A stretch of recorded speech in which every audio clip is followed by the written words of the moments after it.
No momento, o presidente da Câmara, Arthur Lira, está falando. Houve uma reunião há pouco com os líderes da oposição e também da situação, com líderes do Congresso. Vamos acompanhar. De toda a nossa impaciência em não ficar vendo tudo acontecer sem tomar nenhum tipo de posicionamento. A PEC, que chamam de PEC dos combustíveis, que foi muito especulada por todos os amigos, e eu entendo a agonia e a apreensão de se saber o que era, ela veio ao encontro dessa mesma função. É uma PEC que pode vir facultativa, permitindo aos governos estaduais, àqueles que nós conclamamos, pedimos e convocamos para que tenham esse olhar também de proteção aos vulneráveis, de proteção aos que estão ali abaixo da linha média da pirâmide, a proteção a um problema que é mundial.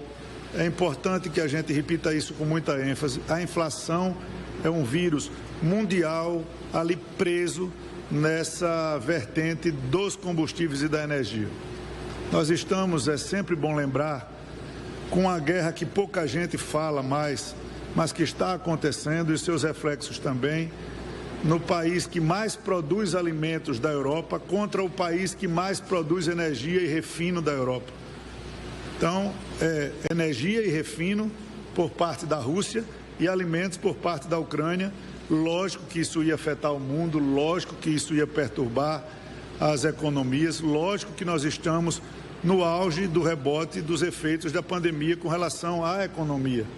E é claro que a visão de todos os poderes, eu acho que essa discussão, como iniciou-se lá no PLP 18, quando a ideia, lógico, nasceu de um projeto do deputado Danilo Cabral e do deputado Sidney Leite. Danilo Forte, Danilo Forte e deputado Sidney Leite. Ela é tão simples e tão clara e tão objetiva que chega a ser incômoda, não é? E, na realidade, nós não quisemos em momento nenhum, e nem é o espírito do Congresso Nacional, retirar a receita de qualquer ente federativo. Mas nós não estamos nessa vertente. Nós estamos na vertente de diminuir um pouco os lucros, os ganhos, a receita crescente com essas alíquotas que no momento de crise inflacionária machucam muito, principalmente os mais vulneráveis.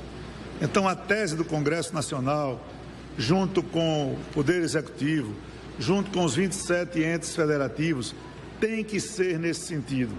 Não é hora de nós avolumarmos os nossos cofres, não é hora de nós tratarmos de mais arrecadação, não é hora de fragilizarmos as finanças. E esse discurso de fragilizar a saúde e fragilizar a educação nunca passará no Congresso Nacional qualquer atitude nesse sentido e nesse caminho. O que nós estamos dizendo é que em alguns itens a arrecadação nos combustíveis poderia chegar no aumento de arrecadação estadual em 116 bilhões a mais do que 2021. E com o corte da essencialidade, se chegará a 73, 74 bilhões de arrecadação, aumentando com relação a 21, que já foi muito alto. Então, são parcelas que precisam ser atendidas. O nosso interesse é trabalhar neste caminho.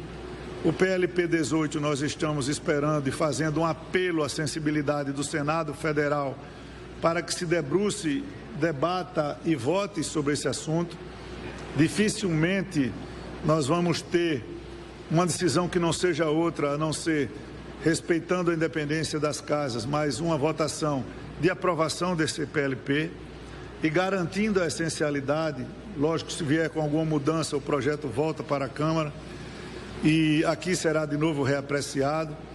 Nós receberíamos do Poder Executivo essa PEC, que chamam de PEC dos combustíveis, e que se tenta de toda maneira politizar essa discussão.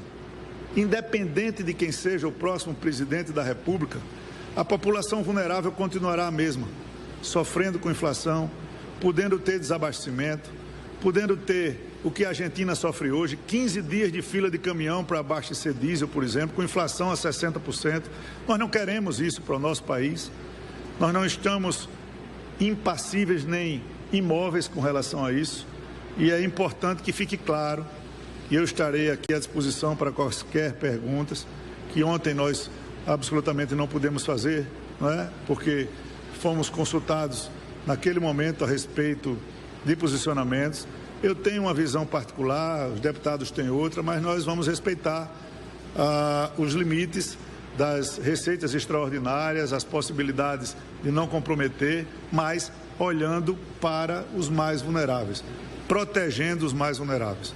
A inflação dói no bolso de todo mundo e, mais uma vez eu digo, ela não é brasileira, ela é mundial. Mas o nosso vulnerável do Rio de Janeiro, de São Paulo, de Minas Gerais, de Alagoas, do Amazonas, ele não quer saber se o Reino Unido tem inflação de 9%, se a Argentina tem de 50%, se os Estados Unidos tem de 9%. Ele quer saber que aqui está cara, que ele não consegue mais exercer. E muitos desses fatores são combustível, energia, transporte.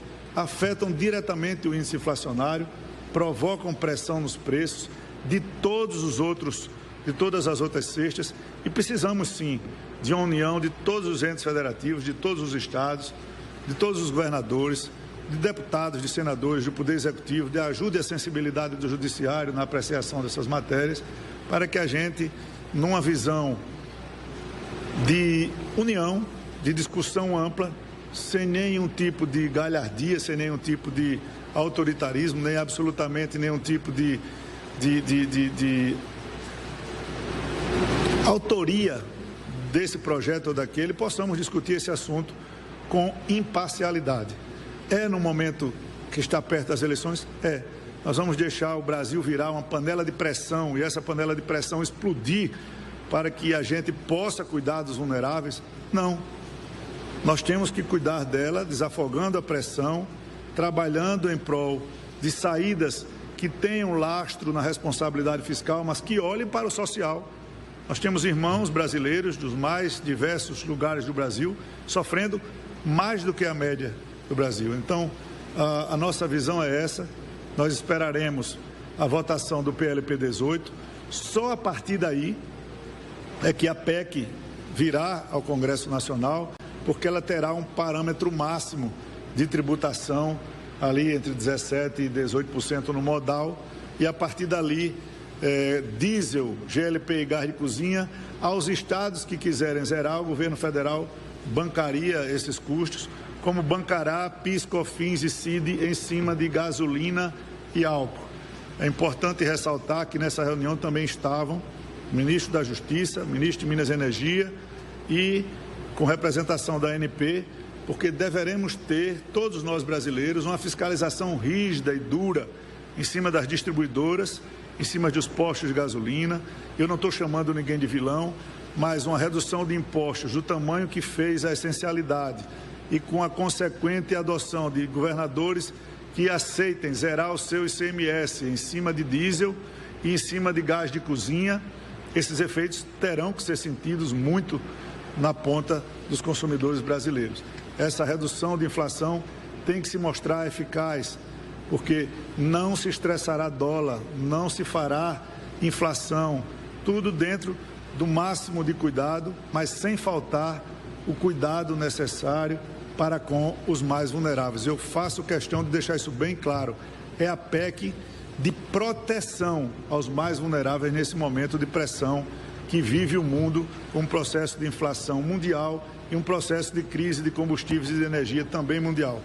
O Brasil tem muitas alternativas, nós sabemos do percentual de óleo que nós importamos, sabemos das dificuldades do que nós temos que nos preparar com relação às crises de refino e trataremos também a Petrobras com pressão máxima. Não pode a Petrobras ter uma margem de lucro que beire 31%, totalmente ao contrário das maiores petrolíferas do mundo que estão fazendo a sua parte com o ESG.